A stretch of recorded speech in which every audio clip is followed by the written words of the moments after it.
Here's a quick podcast for all you true crime fans. The case of the missing Reeses. It was me at the store with my mouth. Motive? They're Reeses. What was I going to do? Stop myself? Tune in next time to see if I do it again. Spoiler, I will. Wow, that had everything. Reeses, suspense, Reeses. Insurance isn't one size fits all. That's why drivers have trusted Progressive's Name Your Price tool for years. Just tell Progressive what you want to pay, and they'll show you coverage options that fit your budget. Visit Progressive.com to find a car insurance rate that works for you. Progressive Casualty Insurance Company and Affiliates. Price and coverage match limited by state law. There's no place to escape to. This is the last podcast. On the left. Side stories. From your glade. That's when the cannibalism started. Side stories. Yes.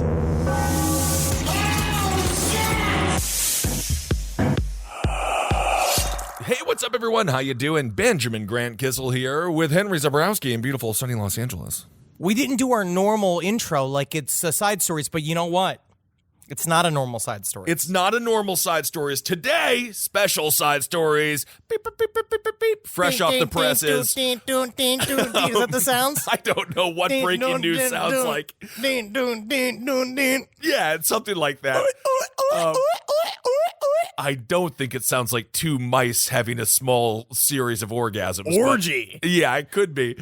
Today we are honored to have with us Dan Aykroyd. So this is the interview with Dan Aykroyd, a interview, oh my God, 25 years in the making. This motherfucker is the best. He knows his shit. Just give it a listen if you would. You will. All right, here it is, the interview with Dan Aykroyd. Live from your grave. We are so honored to have our guest with us. If we named his accolades, that would be the entire interview. So you know him, you love him. Mr. Dan Aykroyd is with us. Thank you so much, man. Gentlemen, good to talk to you. Good to talk to you.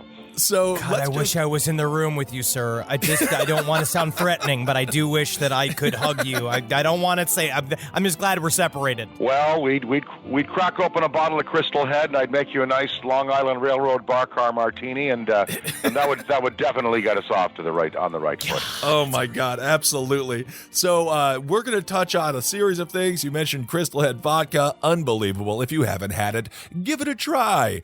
And we're going to talk about aliens because you are king of kings right now when it comes to the disclosure movement that's happening. But first, we named our last tour the Nothing But Trouble Tour. This movie bonded Marcus, Henry, and myself for life. It is a brilliant film mixing horror, macabre, and comedy. You have some of the most iconic. You have Tupac Shakur, Digital Underground, John Candy, Chevy Chase, Demi Moore, and of course yourself. What the hell was that like when you went into the studio? Because we've pitched some shows.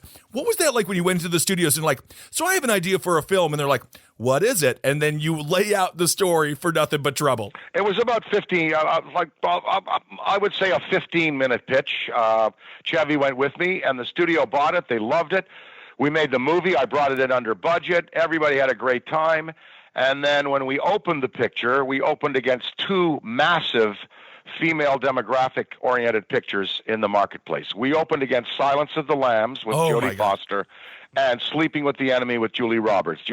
So every girlfriend, wife, sister, niece, aunt in the country was telling all their guys, uncle, every girl was telling their boyfriends, we got to go see, Silence of the Lambs or Sleeping with the Enemy. So our audience basically was completely absorbed by those two very strong female pictures, and nobody saw the picture when it first came out. But now I have young people, coming up to me all the time saying that it's part of their codicil now. It's part of their vernacular, and of course, it's one of my favorite characters. Hey, I'm glad you like to judge, you guys. He comes through my territory and we'll take good care of you. We'll have a party, boys. Well, my favorite scene, the hot dog eating sequence, Oh, my God. is classic and is wonderful and inspired me. You come on by now. We'll give you your full share of Dutch country Hereford. You'll get a full parcel. We'll have a party for 2 weeks. I'll keep you there for 2 weeks. It'll be good. I love it so much. What was, that must have, Henry, do you have a question? I have a question because more so deeper into the pitch process and what it's like to come to a group of nameless, faceless executives with a thing that you really Right. love. It's like your original pitch for Ghost Smashers, where it sounds like it was you had an entire world built. There was a story Bible ahead of it. And when they received that document, what was their first response to show, because it was very different than the final film? It was, but a lot of the elements from the first movie were in the first draft. Of course, Stay Puft, all the equipment, it was very much, we set up that world. I had it set a little in the future, and I also kind of some interdimensional stuff in there, but it wasn't as wild as Right. people say it was. I'd like to find that script, by the way. No, we never gave that document. We never gave that to the executives. What we did was we pitched the story to them. Mm-hmm. They bought it on the basis of my involvement, Ivan Reitman's, Harold Ramis, Right. Billy. Oh, my These were we were clicking on all 16 cylinders in our Yeah. careers for comedy then, and so they said these guys can't go wrong. Let's hire them. And then we submitted the script, and we basically had approval of the script. Coca-Cola Columbia at the time, they stayed out of it creatively. They've trusted us and let us do what we wanted to do. Frank Price was the executive there, and he let us alone, which was great. I mean, that is such a miracle in this industry to have carte blanche to the degree where you can just say, this is our vision. Ghost Smashers obviously became Ghostbusters. I'm sure our audience put that together. But my God, that is just a testament to the comedic genius of you and your friends, which is remarkable, the fact that they trusted you to put this out together. Exactly. They were geniuses. Harold, Yeah. Animal House, Caddyshack, Billy, Caddyshack, Stripes, Ivan, the director of the Stripes movie, and it was just kind of a great confluence of all our gifts. And now it's the 35th anniversary of the thing, and they're making another movie. Jason Reitman, Ivan's son, wrote a film that is really touching, really heartfelt, scary, exciting. And so we start that this summer. Awesome. You also got to sort of Trojan horse your actual belief in the paranormal into popular culture at that time. Now, at the time, did people know, like, when you go into that you had this entire background of already being invested in paranormal studies? Well, what people did not know, no one knew what ectoplasm is. Yeah. Anybody in the paranormal research knew. But after our movie came out, now, a couple of billion people know what ectoplasm is. Solely due to our movie, really. And then now, if you look at all of the confluence of stuff that's on television now, every county has a ghost hunting society. Travel and Entertainment, they do excellent shows about haunted places. I love their series. All of that, I think, comes from Ghostbusters and people researching and going, there really is a real world of research here. I don't think that people knew about my background, but I did go on the Johnny Carson show with a spirit photo of my great-grandfather, the original Ghostbuster, and showed the world that. But I think that was before we'd made the movie. Right. We've got a lot of research there to back it up. American Society for Psychical Research, the work that was being done at Edinburgh University. Even now, there's a paranormal course you can take there. But now people didn't know what ectoplasm was before the movie came out. Now everybody knows what it is. Absolutely. Changing culture, changing people's minds, and opening up their perspective, which is what you have done your entire career. Just lastly, and then we'll get into the paranormal, the aliens. Just lastly, going back to Nothing But Trouble, you worked. John Candy is an idol of mine. I've loved him ever since I was a child. Chris Farley, John Candy. What was that like working with your friends in that capacity? Chevy Chase and John Candy were great friends and colleagues of mine. And they saw this vision, this original vision that I'd written, and they invested in it. And they said, Dan, we support you. There's some great funny stuff in here. We'll make this happen. We'll join you in this because we have faith in you and your vision. And so I had complete support from my actors. Candy and I go back to Second City when we joined Second City. Right. He was a Kleenex salesman, and I was a mailman. Wow. And so we go back that far. And then Chevy and I go back to SNL and Spies Like Us. So it was, Right. it was a great, well, I made Spies, I guess. Yeah, it was before that. And so we trusted each other, and, we were just like brothers. It was a wonderful experience. And I really put them through that. I made Candy squeeze into a wedding dress, and Chevy, I put him through stunts, and he complained every minute of it. But his performance is solid, and so is Demi Moore. And she was great. Oh, she's so good. She was great, Yeah. and she's a kind of a filmmaker herself. Of course, she's a filmmaker as an actress. Right. And she did great. She gave me great suggestions and ideas for shots and inserts, and do this here, you should do it. So she really brought her knowledge of film to it, and I took her suggestions. She was smart, real smart. So that is just one of the best films of all time. We are just so excited to just talk about it. I'm gonna say it. It brought us all together, honestly. All right, all right. Now I'm chomping at the bit. I want to ask you straight up, Dan. Now that there is what we have been calling a lot on Side Stories, soft disclosure happening in the world of ufology, where it seems to be they are slowly leaking out real footage straight from the Pentagon with the help of, I guess, Tom DeLonge's new company, To the Stars Academy. How are you feeling about what's happening right now? Do you think we're getting the straight shit from the Pentagon, or is this a new cloud cover? Are we is this disclosure that's happening right now, or is this a new game that they're playing? Well, Ralph Blumenthal is a very credible reporter at the New York Times, and he and Helene Cooper, who wrote the book about UFOs, pilots, generals, and law enforcement, come forth with their stories. She wrote a great book about credible, credentialed people who see these things and who have witnessed them. Their work is amazing. They had an article, I think it was 2 weeks ago, in the main section of the New York Times. Fareed Zakaria just showed the Navy F-18 footage on CNN.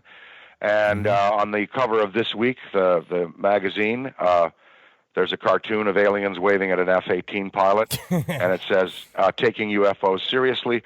So we are in the first stages of what Dr. Bassett and Dr. Greer would say is the last tick off to midnight, where disclosure becomes full. Now the Air Force, there's a great series that Bob Zemeckis and Jack Rapke produce over there at I think it's History Channel, the Blue Book, the Project Blue Book. I'm sure you guys were watching it last. Yes. Yeah, of course. And Hynek, he goes, I'm going to lie about this. I'm going to say it's swamp gas and birds and seagulls. Why? Because they'll take our funding away if we say it's the other stuff. Let's keep giving them these explanations so that we have jobs and we can really find out what's going on here. And that's why for a long time Hynek denied it. So and the people who were investigating it denied it. But they're credible. The government has had an interest in this going way, way back. So, and they've had Project Sign, Project Grudge, Project Blue Book. You had the Ruppelt report.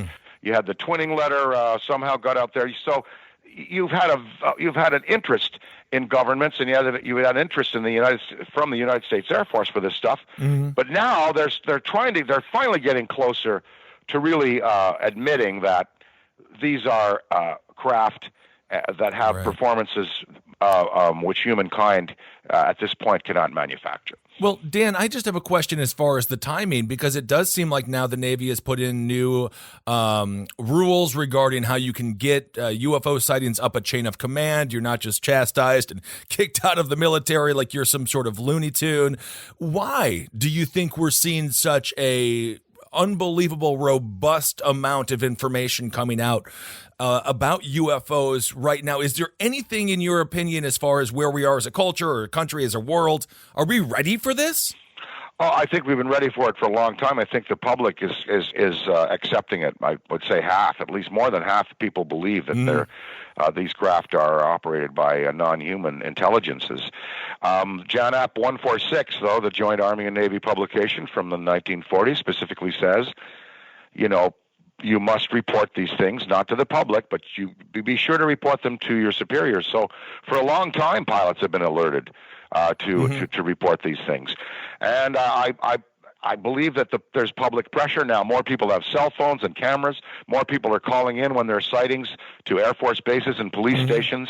And so you've got a tremendous public pressure to find out what's going on. Every president who comes into office, one of the first questions they asked, according to Bill Clinton, tell us what's going on here. Is there really something happening. And of course, no, they don't tell the president. No, well, there's nothing there. No, don't. No. I think it's because presidents are like performers like we are, and they are blabbermouths. Yeah. And the FBI and CIA are like, don't tell them. But some president, and maybe it's going to be Trump, is going to have to deal with the issue publicly and say, we had an event that happened.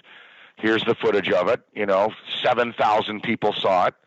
And, they're going to have to deal with it like the Voronezh incident in Russia. They had 2 different ships come down, 2 different creatures. 700 people saw it. The Russian government launched an investigation, and this was in the 1978. So I think the future, I think what we might see is one of these species, and Lord Hill Norton, the Air Force Defense, attaché secretary he was in the British cabinet, he said there's 23 different types of ships that he knows of, that he's seen and heard spoken of in his research and briefing papers, 23 different species. So one of these species, I don't think all of them want a relationship with us, and they should not, because we're poison. We're terrible. Look at us. Look what we do to each other.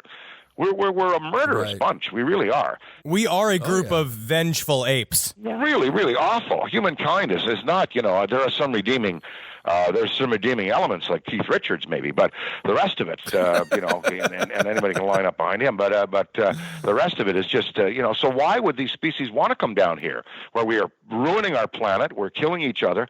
But I think one of the species may want to make the bridge, and what you could see is official contact made, the government deciding everybody is going to find out, they've got to see it, and a very public landing will take place, hopefully, where one of these ships will come down in a baseball diamond in a big city, and we'll be there to welcome them, not like Day of the Earth Stood Still, where we fired at them, but welcome them with music, with food, with a festival, with dance, with a body of telepathically trained defense workers who can understand and feel what they're feeling, and also transmit to them the love that we are capable of on this planet. Absolutely. That's a concert I would love to go to.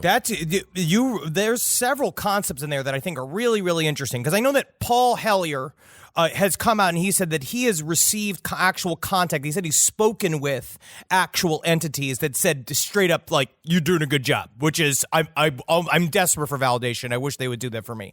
But yeah, he's a very credible witness. He was Minister of Defense when my dad was working for the first Trudeau, and my dad was a Privy Council officer in that government and was a colleague beside Paul Hellyer, and worked at the Canadian Transportation Development Agency, and so Paul's very, very credible. I hadn't heard that he had had contact. I'll have to follow up on that. We lost a great man, of course, just recently, Stanton Friedman. Yes, the beautiful.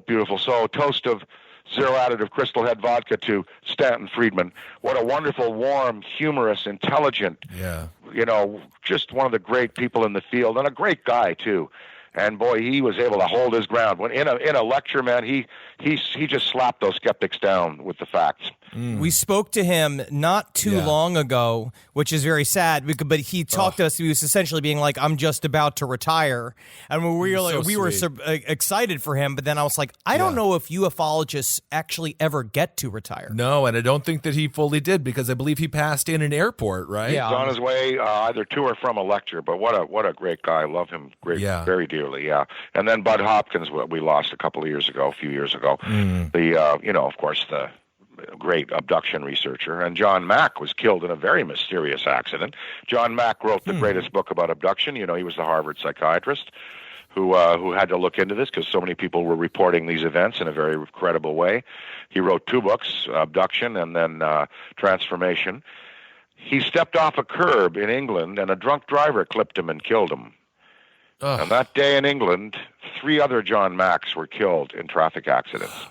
Weird. Really? That is trippy. Well, maybe we can bridge this back, because, Dan, you also believe that you were approached by people you called Men in Black when you were filming your interview series for Sci-Fi. I wasn't approached. What happened was we were interviewing Bassett and Greer that day, and this was our disclosure episode, and we'd done Bigfoot and other things, and George Stakoulas there, who's the Chariots of the Gods, the alien guy, love him.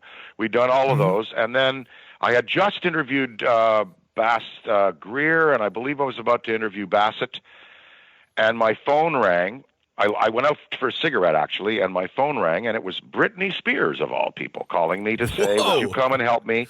Would you come and help me work on SNL? This is why. This is just a tabloid-worthy story, because I'm on the phone with Britney Spears as this happens. Anyway, I take a drag of the cigarette. I change hands to put the phone. I say, oh, sure, Brittany, I'd love to help. And I turn, I look down 42nd Street. On the other side of the street is a black Crown Vic with two guys, really tall guys, standing there. Now, they weren't in black. They were wearing like denim shirts and denim pants, and they were really tall with black hair, and they were looking right at me. And I try, of course, I'm looking for the plate. I'm going, well, I'm not an idiot. I look and that's a police car. I look and I can't see the plate. It's almost like it's pixelated. And it was right across the street. So then I turn back to say, well, Brittany, when do you, and I turn back again. Within a second, I look back, and that image of those two guys in that car was gone. They didn't go past me. They didn't make a U-turn. They were gone. I go back inside after agreeing to do SNL and really weird about to tell Bob Weiss, my producer, what just happened. And he comes up to me and says, our show's been canceled. And they want us out of here within the next 45 minutes. We're not going to interview we're not going to interview Bassett. We're done. And that was it. Canceled. No explanation at all?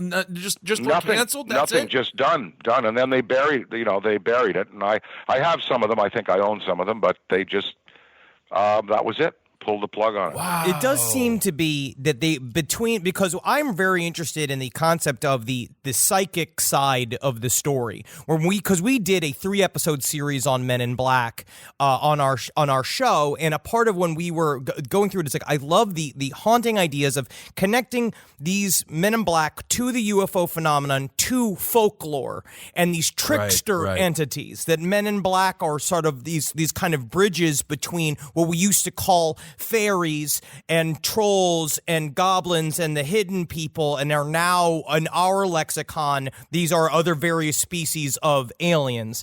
And do you cotton to any of that? The idea of like psychic links, or kind of like Jacques Vallée when he talks about how the phenomena may be almost 50% psychic, like we bring them about, we make them come here almost, we help them materialize? Well, there's a lot in what you've just said there. Let me hit a couple of points. I believe that a lot of the black Men in Black and their technology are just basically straight up military lab investigators. I believe some of them are alien and come here because basically they can change into anything. They can change into a rabbit if they want to, and hop around in your living room. Any size. I mean, so they can morph, or they can change into everything. They can cloak themselves. I swear that I saw a Ford Crown Vic and two guys vanish within a second. So they've got life technology. I believe that's happening. The attractiveness of the planet Earth is indisputable. It's the most beautiful sphere in the multiverse. Nowhere else do you get lakes and rivers and trees and mountains and cities and culture and art. It's very attractive, and most of these species are coming here as tourists. And that's it, straight up and simple. Cruising through to take a look. This sport model that's being seen now, it looks like a Stingray. It's about the size of an automobile. It's completely gray. It has a stinger at the back, and completely opaque, of course. There's no windows in it, but it's being seen more frequently. You can see that it's for two people, for two occupants, and you can just imagine it being parked in a garage, and it's near a planet near Zeta Reticuli, and a couple deciding to go out on a Friday night cruise and zipping over to, watch Manhattan for a few minutes. And that's not ominous. That's kind of wonderful.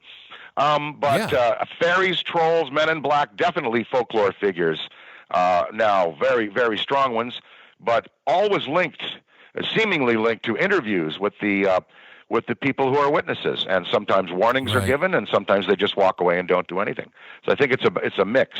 That's so interesting with the tourist idea. And of course, we always have in this country for the longest time the idea of an alien invasion, going way back to War of the Worlds, the radio play. The people were like, I think this is serious. And there were riots in the streets.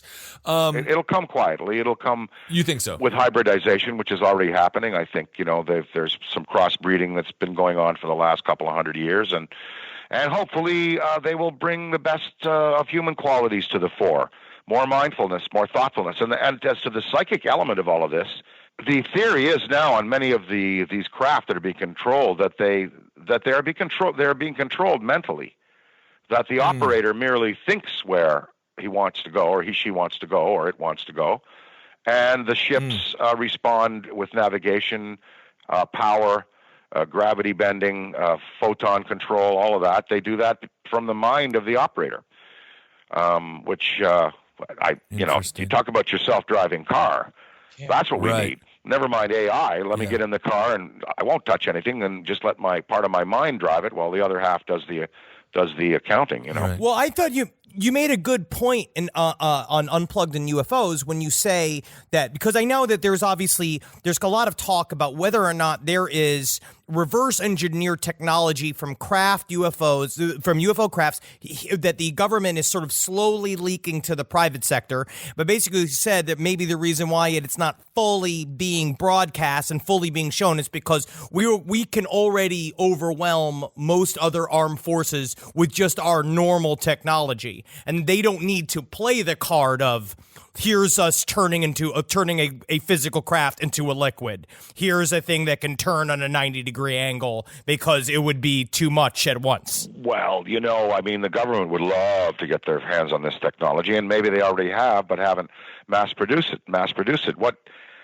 the black triangles are interesting, because they look like they could be earthly manufactured, but their performance says another thing. Sam Maranto, the researcher out of Illinois, talks about the Tinley Park cases where these things would park over the neighborhood for a few minutes, and people having barbecues would look up and see these things hovering above them, slow moving, no sound, and then they would just vanish. So I don't know. Maybe that is an earthly military body that's creating them, but I doubt it somehow. I doubt it. I think when you have performance like that, capability like that, we'd know about it. They're busting their asses trying to get this F-35 to work.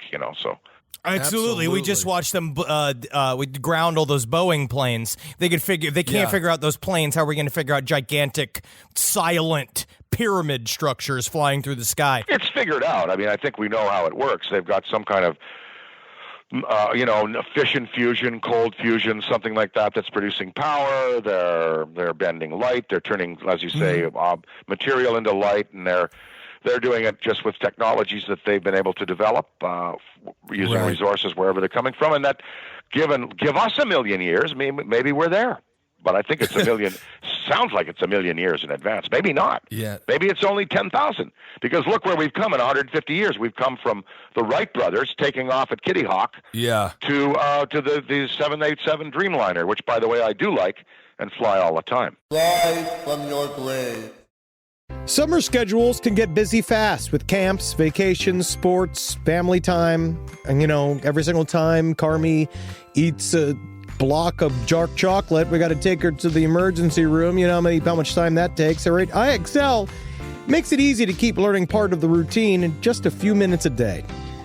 IXL is an award-winning online learning platform that helps kids truly understand what they're learning, whether they're building math confidence, strengthening reading and writing skills, or reviewing science concepts. From pre-K through 12th grade, IXL offers personalized, interactive learning that adapts to each child's level and pace, which is great because Carmi has been really slow in biology, and Wendy has really been struggling with American history, mostly just because she doesn't agree with the way it's being taught. So it's really important. You make an impact on your child's learning. Wendy, as soon as she gets her chicken, she is ready for all of her lessons. And Carmi just really has to eat 5 or 6 bites of liver, beef liver, chicken liver, and then she can really get down to, I'm hoping this is the year she reads To Kill a Mockingbird. So really, IXL, thank you. Make an impact on your child's learning. Get IXL now. And Last Podcast on the Left listeners can get an exclusive 20% off at IXL membership when they sign up today at IXL.com/left. Visit IXL.com/left to get the most effective learning program out there at the best price. Is there anything better than a summer evening outdoors? Enjoy your space to the fullest with new greenery from Fast Growing Trees. I love a big, thick bush. Fast Growing Trees is America's largest, most trusted online nursery, and they can send me a big, thick bush any time of the day. It arrives at work, It arrives at my car. I can pinpoint on a Google map where it is. Send me a big, thick, brown bush. And they send it immediately when they have it, because sometimes the shaver comes to town. I remember one time I ordered a cherry wood tree from Fast Growing Trees. And my God, I couldn't cut it down, no matter what my father told me to do. I had to lie to him about it. And next thing you know, I became the first president of the United States of America. And even you can become the first president of the United States of America with Fast Growing Trees. Right now, get up to half off select summer planting essentials, plus get an additional 20% off your first purchase with code LEFT at checkout. That's an additional 20% off at fastgrowingtrees.com with code LEFT at checkout. Offer is valid for a limited time only. Terms and conditions apply.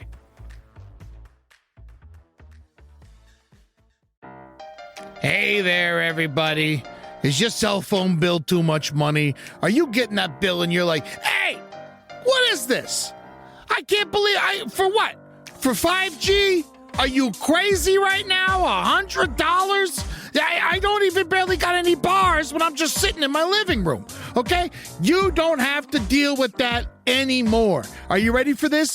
$15 a month. That's right, $15 a month on Mint Mobile. Yeah, baby. Get their wireless plan, because they're just sitting there on the T-Mobile 5G network, and it's just $15.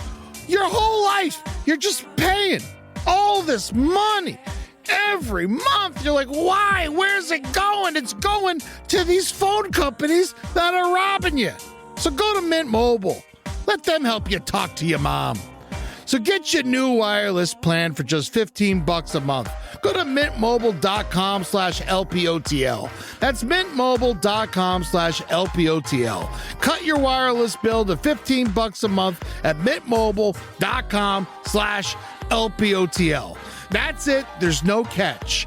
Upfront payment of $45 for 3 months, $90 for 6 months, $180 for 12 months. Plan required, $15 per month equivalent. Taxes and fees extra. Initial plan term only. Greater than 50 gigabytes may slow when the network is busy. Includes up to 20 gigabytes hotspot. Capable device required. Availability, speed, and coverage varies. See mintmobile.com. All right, I know what you're thinking. I like to go banking, but I don't want to give to these big old banks all the time that cater to the 1%. Well, go ahead and get yourself hooked up with Chime. It's banking built for you, not just those rich jerks. And they got thousands of fee-free ATMs, because why pay to get your own money? Chime is working for you, man. You get your Chime card, you're going to get travel perks, you're going to get into airport lounges, you're going to get those chicken thighs. You know, every time I go to an airport lounge, I get chicken thighs. And you know what I say whenever I see a plate of chicken thighs? Give me more. Chime's going to get you those chicken thighs in these lounges, all right? Sure, they could serve other types of meat, but why would you when chicken thighs are so delicious? Chime is not just smarter banking, it's the most rewarding way to bank. Join the millions who are already banking fee-free today. Head to chime.com/left. That's chime.com/left. It only takes a few minutes to sign up. Chime is a fintech, not a bank. Banking services for Chime Card provided by Chime's bank partners. Optional products and services may have fees or charges. Stated cashback for Chime Prime only. No minimum balance required. For more information on travel perks, go to chime.com/disclosures. Live from your grave. Dan, I'm interested to hear, because we were on a flight, because we fly all the time. Not the Dreamliner, but we do a thing called Delta. Yeah, it's Delta. pretty nice. Yeah, it's God bless pretty them nice. for what they did the other day. Remember when the school kids' trip was canceled because of a flight and some operations equipment problem at Delta. They laid on a whole plane load for the kids to take them to D.C. for their school trip. That's the kind of corporate heart that we need in the world. And that's what's going to save the planet, by the way. We'll get back to flying in a minute. We'll talk aviation in a minute. But if you fly from Boston to London, you're going to eat up 3 square miles of ice cap in Greenland. That ticket will cost that. If we stopped flying tomorrow, if we stopped eating meat tomorrow, if we stopped driving cars tomorrow, we are still not going to solve and reverse climatological change until corporations and governments get 100% behind this and invest their money, their time, their resources, their focus, and their energy and their hearts into it. They have to get fully behind it. If they don't, we have 12 years left before. And if you're a real estate mogul in Florida, you better be interested in this. You better start putting resources in, because half your properties are going to be underwater. Aviation, you wanted to make a point there? I love aviation. Well, no, I've flown in many great planes. I've basketballed a DC-10 simulator down the runway. I've been in an F-5 fighter plane. I've been in a B-25. I've done a barrel roll in a Lear 24 over Mount St. Helens. That's awesome. A few weeks after it exploded.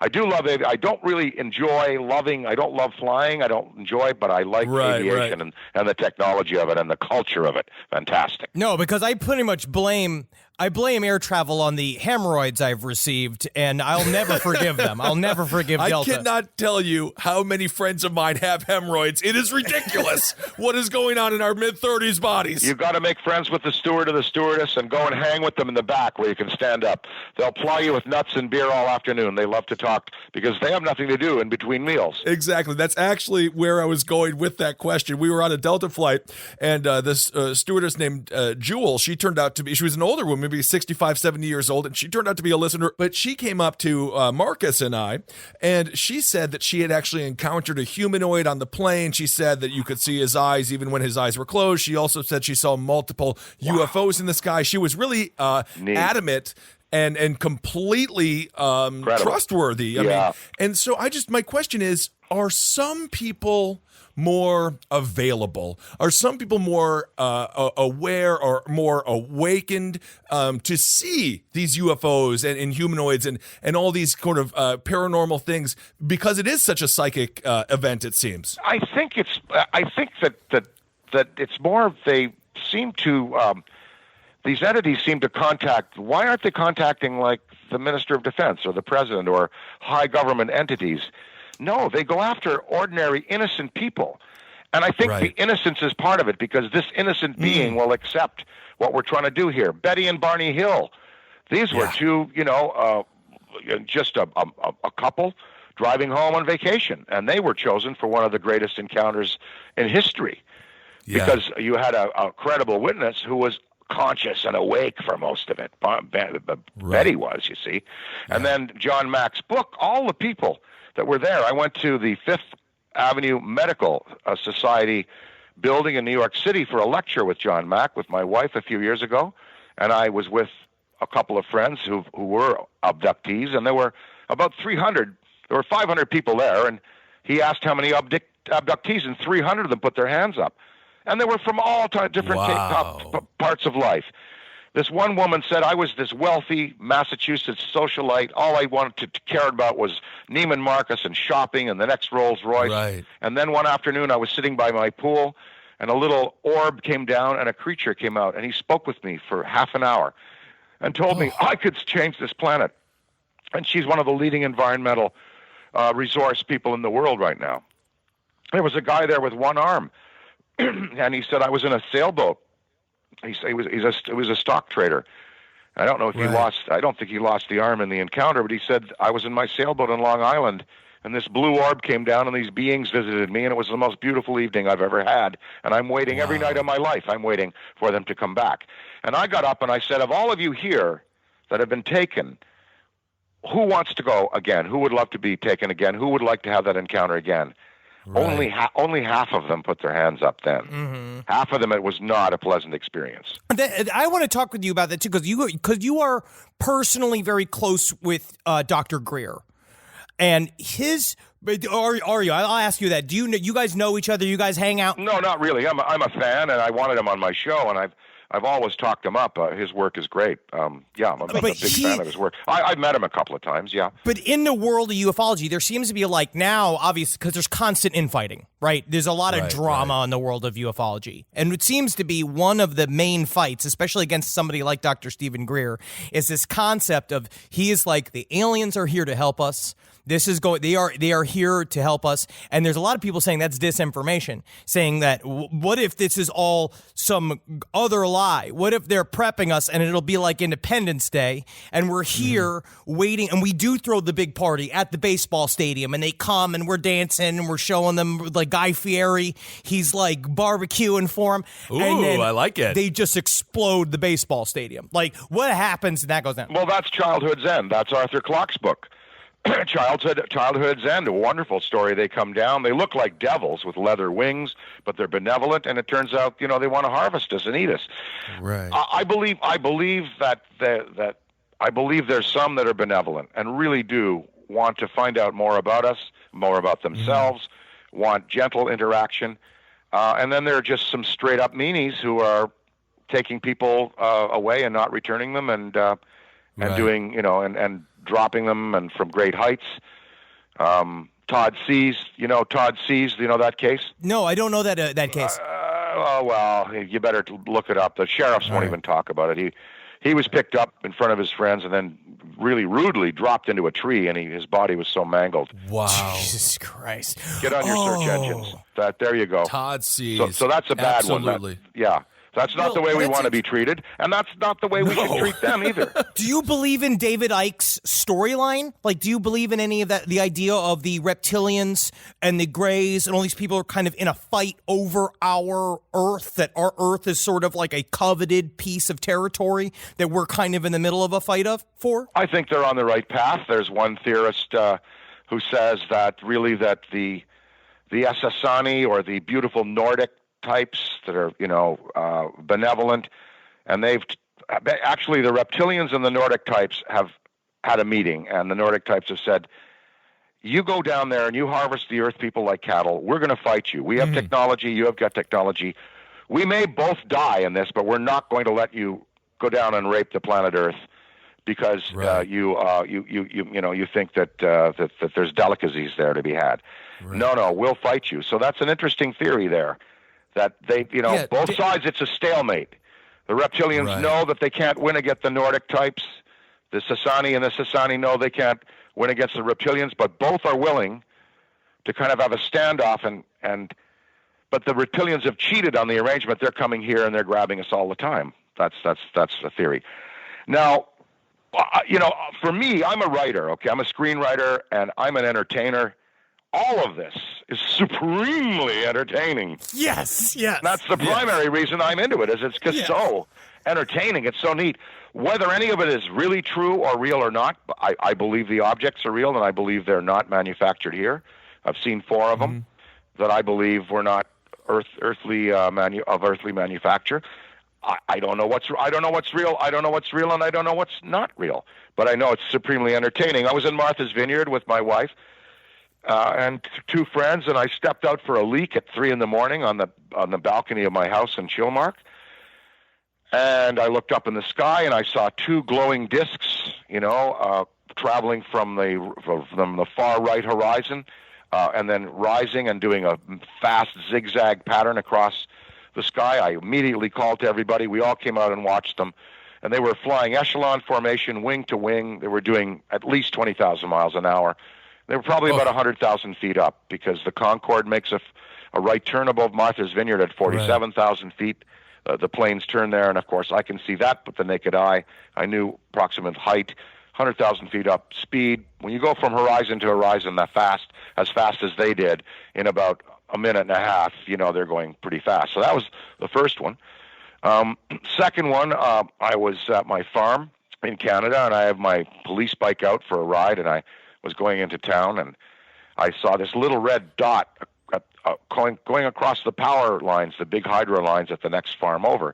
And I thought, well, that's a helicopter. They do service the lines. They check them to make sure they haven't been blown down. But I'm thinking they usually don't do that work at night. So I watch the thing, and it comes, and it just stops, and then makes a right angle turn right for me. So I turn on the wigwags on my police bike, the takedown lights that I have. Turn them on my brights, and this thing comes right over me, and it stops about 700 feet up. No sound. But my mind, it has to explain it. It's a helicopter. It's a helicopter. My mind keeps going, it's a helicopter. It's a helicopter. Right. Then it shines a light on me, and then I think I see, are there two people there? Are there frames? Is there a boom? Is there a rotor? It's got to be a helicopter. And then it just switches the light off and then just coasted right all over me across the next field, sideways, silently, with the little blinking red light. Now, that was not a helicopter. I couldn't hear it. You can hear a helicopter at 3,000 feet up, right? Of course, and then the eeriest one, this is a cool one. I was in Montreal at the Queen Elizabeth Hotel, and we were selling Patron tequila and Newfoundland-made, zero-additive Crystal Head vodka. And we were on a tour.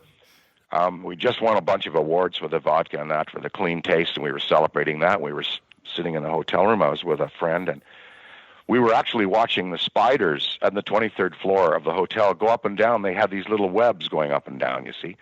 And they were just like yo-yos. It was really funny. They were going up and down. There were about 10 of them on the 23rd floor of the building. We thought that's what we were watching. And then we look out. Right. And we see out right onto St. Catherine Street at that level. I see what can only be described as a huge air mattress, 150 feet long, 50 feet wide, with these big bulbs underneath it. Gray, square, moving slowly, no sound, no lights. It was a gray, overcast day, just kind of almost blending in. And I'm thinking, where are the strings? Where are the strings? It's a balloon. It's a parade. There were no parades on St. Catherine's Street that day in Montreal. And we watched this thing, and it stopped right outside our window, about 30 feet off our window. And it was huge, big, gray, square thing with bulbs. And then it just turned and just drifted out over the St. Lawrence River. We ran out into the hall and watched it go in the hall window. We were, what's that? It was just wonderful. And it was wonderful to have another person there and go, what is that? What's that? She goes, Right. Honestly, how do you go back to normal? This is why I've never seen one. I've always, I wanted to start working for MUFON. I got their training manual. They're talking about watching the skies more, and I do seriously sit and I watch the skies. I mean, obviously a little bit of a herbal supplement helps me really dial in. That's what they need. That's honestly, absolutely. But it's, how do you go back to just because back to show business? That's the problem. How do you go back to auditioning and making work when you're just being but what about our skies are filled with things we can't explain? Well, I've had some experience before with my other two sightings, and also I've been working, over the years, just doing my own research and having the relationship with MUFON as their sort of erstwhile quote-unquote Hollywood consultant. In other words, if you're doing a film or a television show about a certain aspect of it, I can connect you with MUFON and the right organizations for your research. To me, it wasn't surprising, and I'd heard about ships that move slowly, and we were just really excited. What's nice now is that the Navy pilots can come forward, people in the military can come forward, they can talk about it and not be chastised for Absolutely. it, and that's really important. That's a big step to the full disclosure. Absolutely. Thank you so much for being on the show. Just one or two more questions. I would love. That's okay. Wouldn't you love to smoke a greenie with a gray? Oh my God! A big old hog's leg. Remember that movie, Paul? Mm-hmm. I hope they're all like Seth Rogen. Oh yeah, dude. I hope so. I'm interested to hear when you first really got into aliens, ufology. Thank you, Kissel. These sorts. I know. What was the reaction initially from your friends? Were they like, "Yo, bro, you're off. You've gone a little too wonky for us," or were they willing to listen? And if it is the latter, how have you seen that sort of change now as the acceptance seems to grow? Well, my mother saw one in 1947, and she and boy, talk about a credible witness. She was the executive secretary for Hurricane aircraft fuselage production with the Ministry of Supply and Services for the Canadian Ministry of Defense in World War II. So she could read an airplane chart from the bottom and know the difference between a Lancaster and a B-17, or a Spitfire and a Messerschmitt. This was the training she had to go through because she worked for the aircraft fuselage production. So she was walking down Spark Street in Ottawa in 1947. She looked up and she said it looked like a Christmas tree bulb, like an orb. It was glowing red and green and white, and as if someone was hanging a huge Christmas tree orb in the air above Spark Street. And she said it was big and it was winking, and then it just took right off. And and after that, she always had stuff around the house about it. She had the Look magazine cover with Elizabeth Taylor on it, which had the story of Barney and Betty Hill in it. She had the cover with Marilyn Monroe on it of Life magazine that talked about flying saucers. So she had this interest always that she kind of, when anything would come up in 1952, the year I was born, although I never asked her about it, I'm sure she tracked what was going on in Washington, D.C., and all over the U.S. then. That was the biggest year for sightings we've had in decades, 1952. Wow. So she was aware of it, and so many people friends I would talk to, relatives I would talk to, people at school, a lot of them would say, my dad saw one, or my mom saw one, or I saw one, or I saw something. So I think if you canvassed around, if you took 5 people, and they went out 5 people, you're gonna go and get a sighting report. So you think maybe the mockery has been more of a marketing decision? If you actually go and talk to people face to face, they're like, yeah, dude, same here. My uncle saw something. I saw something, whatever. Has it just been sort of fed into our narrative as a country that you better think of these people as, quacks as opposed to reasonable folks? Has that been a large lie? Oh, well, in some quarters, of course, in the skeptical quarters, and in some quarters, there's people who are never going to believe, and even if one shook their hand, they wouldn't believe it. They think it was a special effect or a mass hallucination. Well, it does seem to be. Wasn't that their goal? The goal of hiding UFO disclosure, the idea of was to originally to ridicule. That would seem to be a government mandate to say that we will discredit these people so that no one can, even if you come forward, essentially it ruins your life. They did that, and they did that because of the Brookings Institution report of 1958 and other psychological studies that postulated that if you told people about such a higher power, there would be no longer a respect for the authorities that are established out there, the local cop on the beat. Exactly. I'm going to listen to what he say. I want to talk to that gray guy. The president, the soldier, the National Guardsman, the ambulance driver. Wait, hold on. No, I want to know. Step aside. I want to talk to who landed in my backyard, silently got out, turned my tree black, opened big black eyes, spoke to me in a language I didn't understand, and then took off faster than an F-16 ever did from my swimming pool. Right. That's who I want to talk to, not you. Not authority, not the priest, not the priest, the cop, the president, the soldier. No. Yes. Let me talk to the alien. And if you have 300 million Americans saying, let me talk to the alien, you're in trouble. Absolutely. Well, thank you so much, man. We really appreciate you taking so much time to talk to us. It's fun. And now, look, This Week magazine, June 14th, a cartoon on the cover there. Ralph Blumenthal and Helene Cooper working at the New York Times to really treat this seriously. Fareed Zakaria last week on his show showing this footage.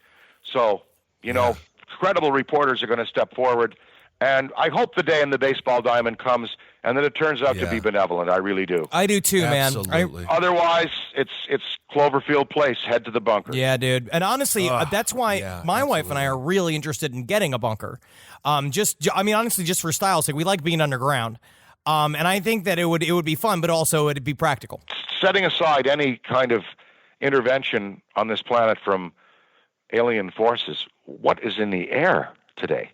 Yeah. I mean, I hope you put good filters on it. Who knows what's going to fall out of the air? When Chernobyl blew up, 2 years later, the state of Oregon sued the Ukrainian government because cows were dying in Oregon from the same isotopic signature of radiation that blew up out of Chernobyl. I mean, who knows what's going to fall from the sky? Yeah, absolutely. I'm going to get a container from a container ship, those boxes, and you bury them. They're great. Can't wait. Absolutely. Honestly, but we'll try to make it nice. The goal is for us, it's kind of like you have to make a vacation spot. And you should have on the bar lit up a bottle of Crystal Head zero additive vodka. We won the Prodexpo medal in Moscow. We won a medal in Russia. And they know about vodka. You won I didn't know you won an award in Moscow for vodka. You that's crazy. Excellent taste out of 400 beverages. It's so clean. It makes a great martini. Makes a great tangerine screwdriver. There's no additives in it. Bar chefs love it because there's no terpenes, no synthetic lipids, glycerine, no sugars. Yeah. Cleanest vodka on the planet. And that's what you should have in your bunker. Absolutely. It's all that I'm drinking from now on. All right, sir. Gentlemen, take care. Live from your grave. All right, there it was, our interview with Dan Aykroyd. And let me just say, that was floating. beyond a dream come true. That was like, we really were before the show. Henry and I were like, so like, should we ask him like what's it like to be how's your life? behind? What's like, your shit, dude? What's you your have shoes? Honestly, thank you so much, Dan Aykroyd. Thank you to his publicist for setting all of that up. That was just incredible. And I gotta say, that man. Anyway, I'm just over the moon. The man who met all of our legends and the man who is a legend of ours. And he remains so. What I love is that he's still so plugged in. He knows exactly what he's talking about. He's been doing all the modern reading. This is the kind of ufologist that we need to look up to. Dan Aykroyd is a hero for the entire field. You go out there, not only do it, I mean, we didn't even get to ask him about Soul Man.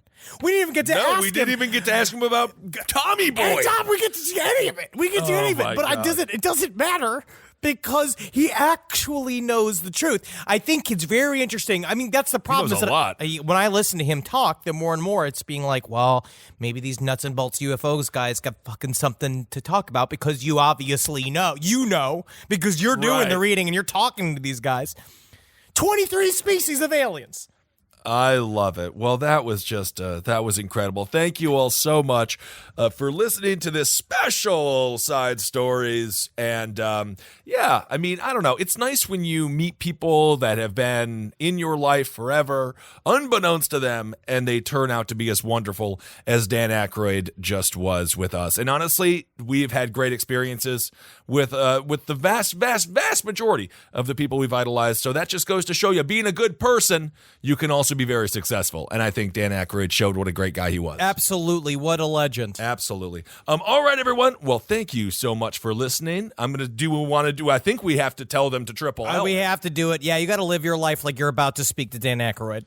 And have that excitement inside of you at all times, right? You gotta love your life like you're about to speak to Dan Aykroyd, and he's gonna affirm that you're not the only other man of the same body that is interested in the same things, and you can still, because his wife's beautiful. I'm sure, of course. We did the same thing. I'm living the same dream, trying to live the same dream, and you gotta laugh like your hemorrhoids finally were absorbed back in. Oh, honestly, that would be great. Because I'm out. I'm back in the public sector. It would be very bizarre if you were just strangely, maniacally laughing on the street and they're like, "What's so funny?" And then you're like, "My hemorrhoids are back in." I think that's the sign that you may no longer have a home. No, you get a high five. I'd high five him, man. Okay. I mean, I'd wear a rubber glove. I'd wear something to protect myself. But yeah, I'd high five him. All right. Okay, everyone. Hail yourselves. Hail Satan. Magustalations. Hail me. Hail me. And a special Hail Aykroyd. We hope he is around for a long, long time to come. This show is made possible by listeners like you. Thanks to our ad sponsors, you can support our shows by supporting them. For more shows like the one you just listened to, go to lastpodcastnetwork.com.